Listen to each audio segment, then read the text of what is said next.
我们第二个的练习来用今天所使用的第二个素材，就是这一个交通的画面。它这边也是一样，它没有任何的一些背景的声音，所以呢，我们要借由我们老师所提供的一些音效素材来去重建这一个街道的这个画面。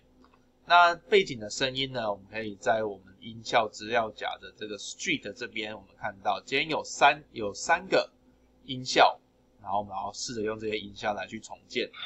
第一个呢，比较像是它的就是一个背景的声音，然后第二个呢，有点像是过那个铁轨，然后可能就是有一个红绿灯的声音。第三个呢是吹口哨，然后还有一点点就是这种那个轨道到站这样子一个声音。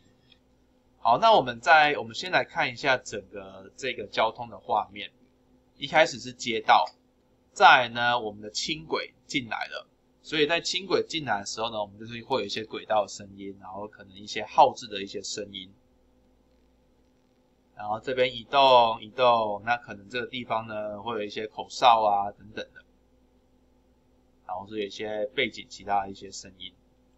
那首先呢，我们就先用这一个比较大声的这个背景声音来去重建。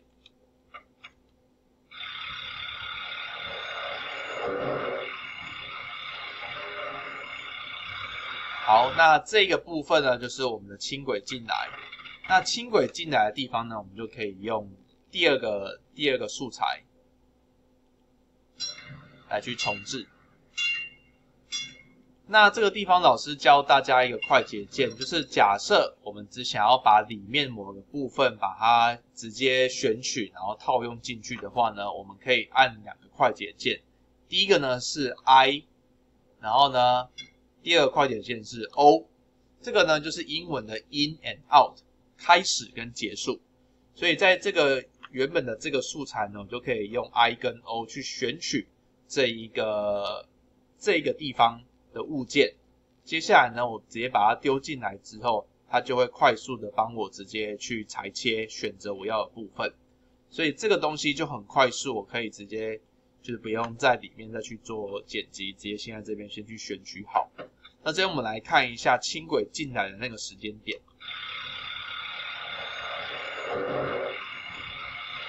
好，差不多这个地方，所以我把它移动到我要的位置。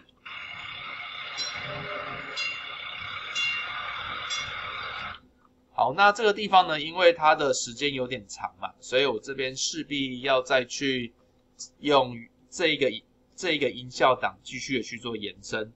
所以这边呢，我就先去按一个 Ctrl+C， 然后呢，我想要把它放到就是旁边或是我的一个新的轨道。这边呢，我先去新增一个音轨。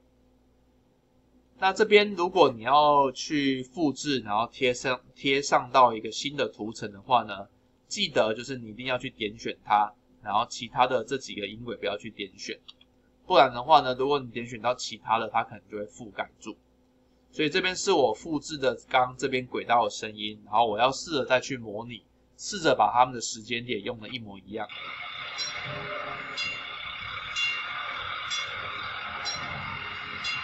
OK， 这个间距听起来是 OK 的，我们再听一遍哦。那如果你觉得它有点快的话呢，你就微调。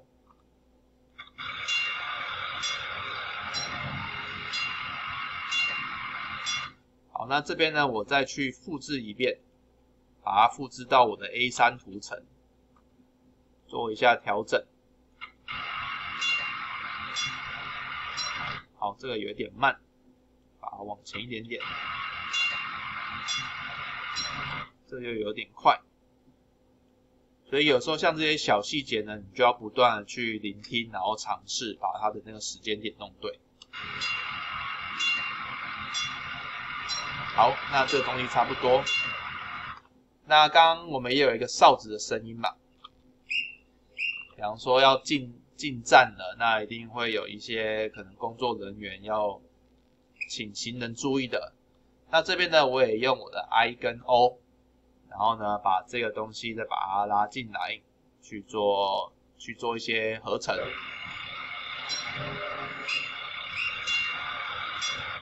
或是呢，可以把它拉到后面一点点。然后这边呢，应该还有其他的一些声音。好，这边呢，我也可以再重新去选取。所以 I 跟 O 是一个很好的快捷键，它可以快速的帮你选择你要的东西。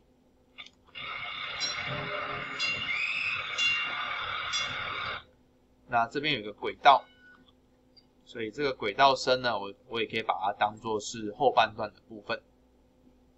那我这边呢，可能要再去新增一个音轨。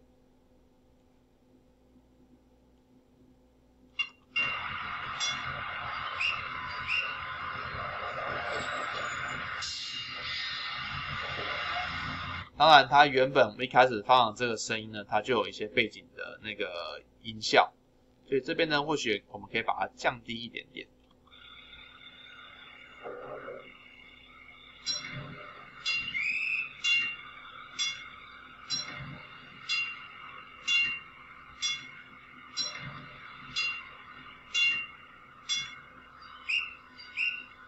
哎，这样子的效果就看起来比较好。那如果说你想要去调整音量呢，你也可以去调整它的储存格。比方说像最后这个地方呢，我想要把音量把它给降低，那我一样呢可以用我的钢笔工具，先去新增一个储存格，再去新增一个储存格，然后把它拉到最下面，这样子呢就可以去让声音有一个淡出的效果。消失，所以搭配我声音那个就是变成把它淡出我的影像，也可以用同样的效果去做一个淡出的动作。好，那这个地方就是那个我们这个单元的一个练习，那这边再请同学们去尝试看看。